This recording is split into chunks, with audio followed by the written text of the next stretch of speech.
More updates to come, but first let's head over to John with some potential severe weather, right John?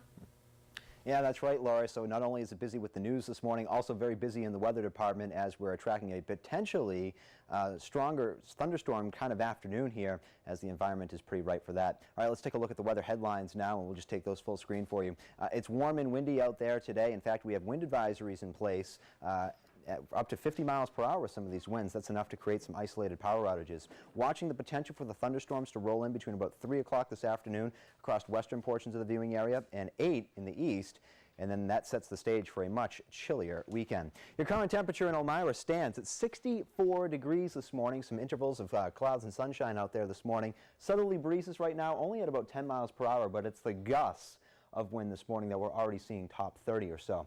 Temperatures elsewhere across the tiers. Keeping in mind, this is not typical. All right, 60s in the morning in April, certainly not something we typically see. 60 in Wellsboro, 60 in Wellsville, 62 Towanda, and as we spin the map around, it's very warm everywhere. If you want to call it the cool spots, that's Old Mountain, Mansfield, and New Albany, 59 and 58 degrees respectively. These are your current wind gusts that we have out there going. Current wind gusts at the Elmira Corning Regional Airport of 20 miles per hour, but already seeing gusts in the mid-30s down across Williamsport, 30 across Rochester.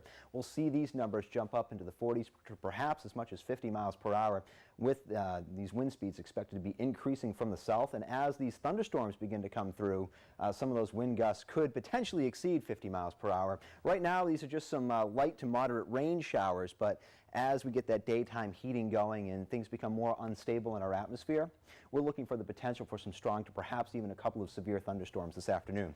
Your 24-hour weather planner shows you that we're not expecting the storms to arrive until the afternoon, and then we're actually going to see the sky clear out a bit overnight, temperatures dropping down to around 40 degrees or so by the time you're waking up on your Saturday morning. So it's this area of high pressure just offshore and this approaching cold front. As these two squeeze together, we get those strong southerly winds, and that's why we have this windy icon here for you. Much colder behind this front.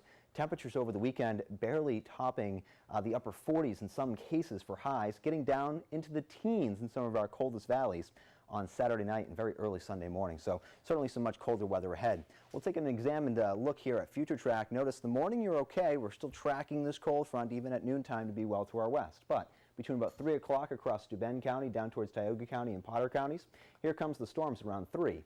We get to about 4, 5, and 6, starting to see that line march eastbound. The greatest threat with any thunderstorms that develop this afternoon will be the higher wind gusts. Hail seems to be a near zero threat for us, but here comes the much colder temperatures for the weekend. In fact, even some snow showers and flurries just to the downwind of the Great Lakes. Interactive Sky Tracker 7-day forecast. There's your chilly forecast for the weekend. At least we have the sunshine, though. Looking for warmer temperatures. They're back next week.